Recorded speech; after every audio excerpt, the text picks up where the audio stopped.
সুপ্রিয় দর্শক, আসসালামু আলাইকুম। অন্যান্য ধর্মাবলম্বীদের শুভেচ্ছা ও স্বাগতম। সুপ্রিয় দর্শক, আজকে যে ইস্যুটি নিয়ে কথা বলবো সেই ইস্যুটি হচ্ছে যে বর্তমান সময়ে যে ইস্যুগুলো নিয়ে কথা হচ্ছে বা যে সংকটগুলো দেখা দিচ্ছে বা সরকারের মধ্যে যে অস্থিরতাগুলো চলছে কিংবা প্রশাসনে যে সমস্যাগুলো হচ্ছে সেগুলো নিয়ে কথা বলবো কিছু, এবং এর সমাধান কি হতে পারে, সম্ভাব্য সমাধানগুলো নিয়েও কথা বলবো। সমালোচনা মানেই অ্যাকচুয়ালি সরকারের বিরোধিতা করা নয়। সমালোচনা হচ্ছে এরকম, যেহেতু এটা একটা রাজনৈতিক সরকার নয়, যেহেতু একটা কঠিন পরিস্থিতির মধ্যে দিয়ে এই সরকারকে ক্ষমতা গ্রহণ করতে হয়েছে, সুতরাং এই সরকারকে আমরা বাইরে থেকে সমালোচনা করব। সরকার এই সমালোচনাগুলো নিয়ে সামনের দিকে এগিয়ে যাবে বলে আমরা আশা করি, এবং ডেমোক্রেসিতে অর্থাৎ গণতন্ত্রে এটাই হলো চর্চা, যেটা কিনা আমরা বলি বাক স্বাধীনতা থাকা সবার উচিত, এবং এই বাক স্বাধীনতা যদি সবার থাকে তবেই সরকার তাদের করণীয় এবং বর্জনীয়টা আসলে নিতে পারবে এবং বুঝতে পারবে। যে ইস্যুটি নিয়ে শুরু হয়েছিল সেটা হলো, যখন বাংলাদেশ ব্যাংক একটা সিদ্ধান্ত নিলেন এই সরকার গঠন করার পরে, বিগত সরকারের আমলে যে টাকা ছাপানো হয়েছিল, এই টাকা ছাপানোকে কেন্দ্র করে সরকার সমালোচনা করেই আগে থেকেই সমালোচনা করছিলেন উপদেষ্টা মহোদয়, এবং যখন উনি দায়িত্বভার গ্রহণ করেন তখন কড়া সমালোচনা করলেন যে টাকা না ছাপিয়েই উনি এই সংকটটাকে মোকাবেলা করবেন। এটা পুরোটা 360 ডিগ্রি উল্টে গেল।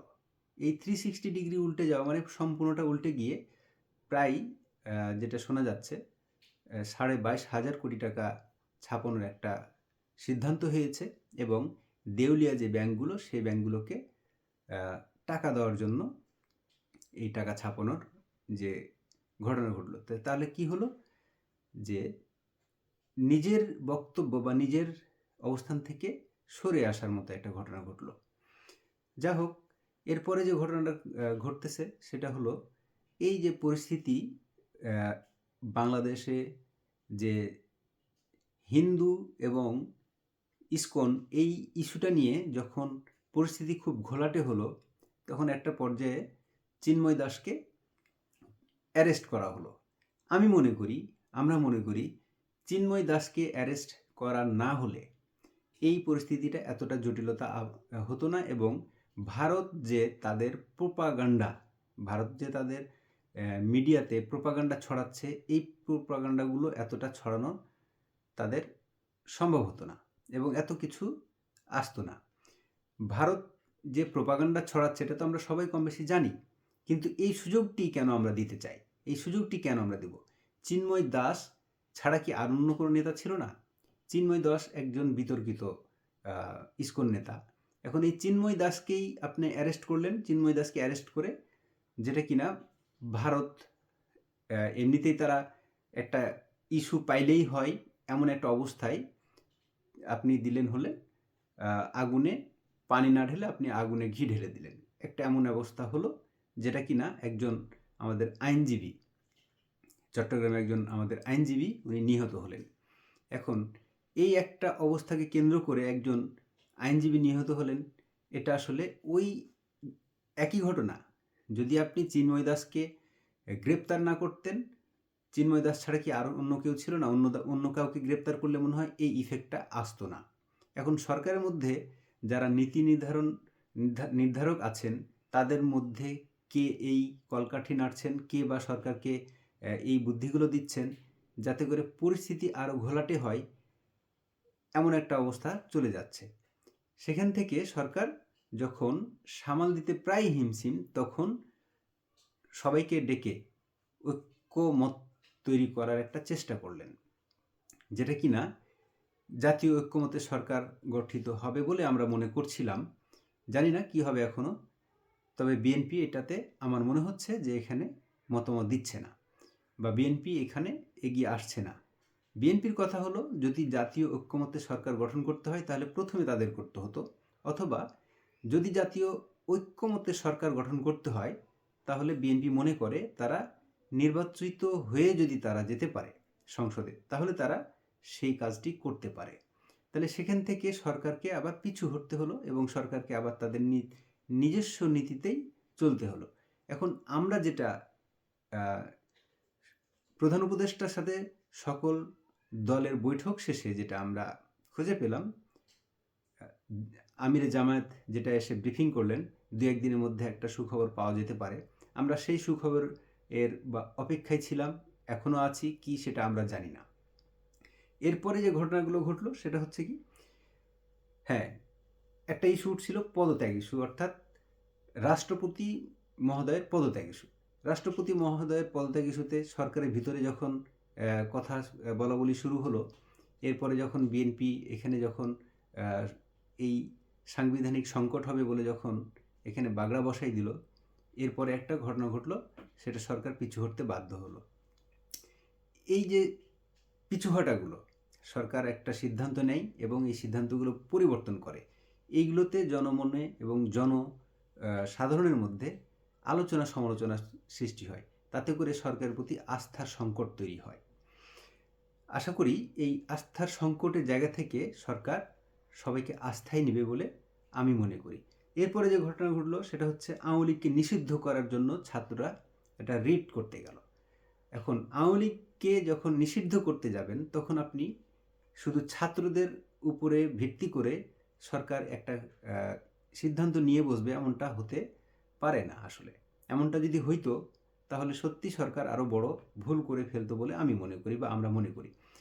এখন রাজনৈতিক দলগুলো কেউ আওয়ামী লীগকে নিষিদ্ধ করার জন্য বলেনি, অর্থাৎ আমরা বলছি, সবাই বলছি, আওয়ামী লীগের যারা দুর্নীতিবাজ, আওয়ামী লীগের যারা দোষী অপরাধী, যারা টাকা পাচার করেছে, তাদের বিচার হোক। প্রকৃতপক্ষে যদি তারা কিছু অন্যায় করে থাকে তাহলে তাদের অবশ্যই বিচার হবে, বিচারের আওতায় তাদের আসতে হবে। তবে বিচার করতে গিয়েও যদি কেউ প্রতিহিংসার শিকার হয় তাহলে কিন্তু সরকার এখানে একটা আস্থার সংকটের জায়গাতে পড়বে। তখন আবার এই কিছু সুবিধাভোগী লোকজন কিন্তু বলা বলেই শুরু করবে, যদি এই আস্থার সংকট তৈরি হয়, আমরা আগে ভালো ছিলাম। এই আগে ভালো ছিলাম এই ঘটনাটা বা এই যে তত্ত্ব যারা সামনে নিয়ে আসে, যারা বলে, তারা কোন স্বর্গে আছে আমি জানি না। তবে তাদের মুখ বন্ধ করতে হলে সরকারকে নিভৃতে নীরবে তাদের কাঙ্ক্ষিত লক্ষ্যে পৌঁছতে হবে এবং যে এজেন্ডাগুলো, মূল এজেন্ডাগুলো যেগুলো, সেগুলোর প্রতি ফোকাস করতে হবে এবং সেগুলো এক্সিকিউশন করে জনগণকে দেখাতে হবে এবং এই কাজগুলো করে দেশকে শান্ত রাখতে হবে। এরপরে যেটা আসলো সেটা হচ্ছে প্রধান উপদেষ্টা মহোদয় 3টি ভাষণ দিলেন জাতির উদ্দেশ্যে। 3টি ভাষণে আমরা খুবই চমৎকার ভাষণ পেলাম, কিন্তু নির্বাচন সম্বন্ধে 3টা ভাষণেই কিছু না কিছু কথা উনি বলেছেন। এখন এই আমরা যারা তাকিয়ে আছি যে নির্বাচনের একটা রোড ম্যাপ দিবেন, হ্যাঁ, আপনি অবশ্যই বলেছেন কোট আনকোট যে নির্বাচনের ট্রেন ছেড়ে দিয়েছে। নির্বাচনের ট্রেন ছেড়ে দিয়েছে, এখন থামবে কোথায় সেটা তো আসলে আমরা জানি না বা আপনিও সেটা বলেন নাই। অর্থাৎ আমরা বা বিএনপি বা সবাই যেটা কিনা আশা করছে যে, বা বাংলাদেশের জনগণ যেটা আশা করে, আপনি নির্বাচনের রোড ম্যাপ দিন, নির্বাচনের রোড ম্যাপ দিন এবং নির্বাচন একটা সুষ্ঠু নির্বাচন দেন, ইনক্লুসিভ একটা নির্বাচন, আবারও এক শব্দটা উচ্চারণ করছি, ইনক্লুসিভ একটা নির্বাচন দেন এবং নির্বাচন দিয়ে যে সরকার আসবে গণতান্ত্রিক পন্থায়, যে সরকার ক্ষমতায় আসবে, সে সরকারের হাতে সুষ্ঠুভাবে ক্ষমতা যখন হস্তান্তর করবেন, সেই সরকার ভালো করুক কিংবা মন্দ করুক, এরপর সে রাজনৈতিক দলটি বুঝবেন। এই রাজনৈতিক দলগুলোই পারে সংকট থেকে উত্তরণ ঘটাতে। এরপরে রাজনৈতিক দলও যদি ব্যর্থ হয়, তারপরে জনগণ আছে, রাষ্ট্র আছে, তখন সে অবস্থায় জনগণ যে পদক্ষেপ নেবে সেটা তখন তাদেরকে মানতে হবে। কিন্তু আপনারা দায় মুক্তি পাবেন আপনারা একটা ইনক্লুসিভ নির্বাচনের মাধ্যমে। কোন দলকে নিষিদ্ধ করতে হবে এটা আপনাদের তখন আর মাথা ব্যথার কারণ হয়ে থাকবে না। আপনারা সবাইকে নিয়ে বসেন।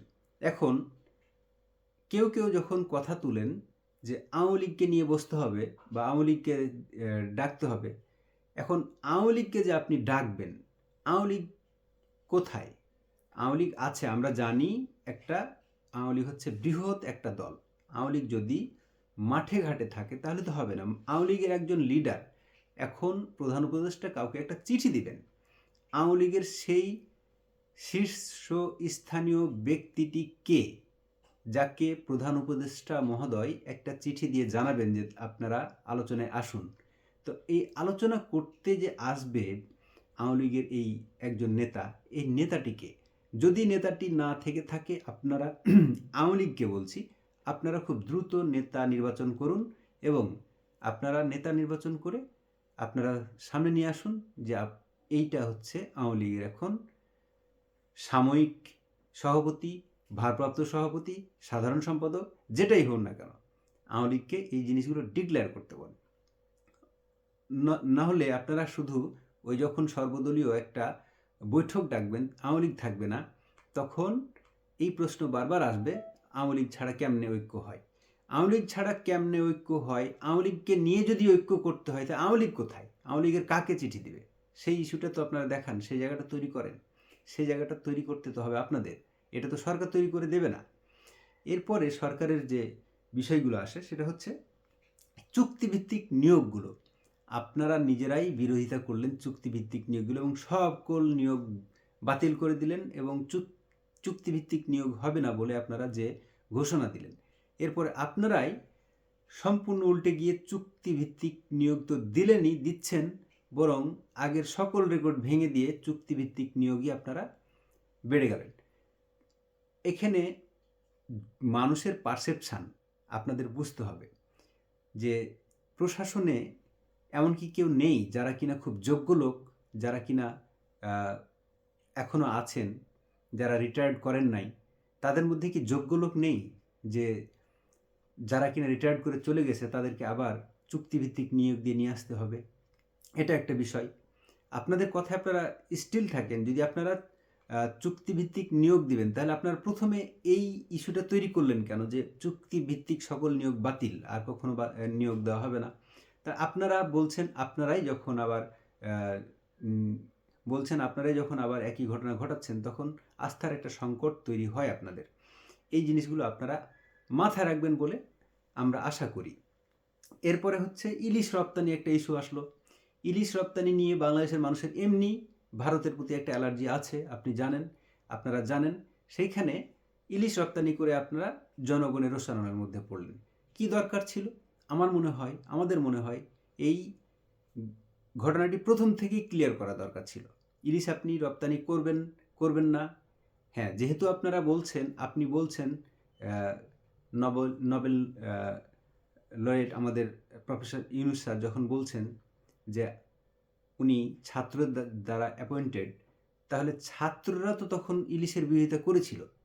তাহলে ছাত্ররা তাহলে তাদের কোথায় থাকলো?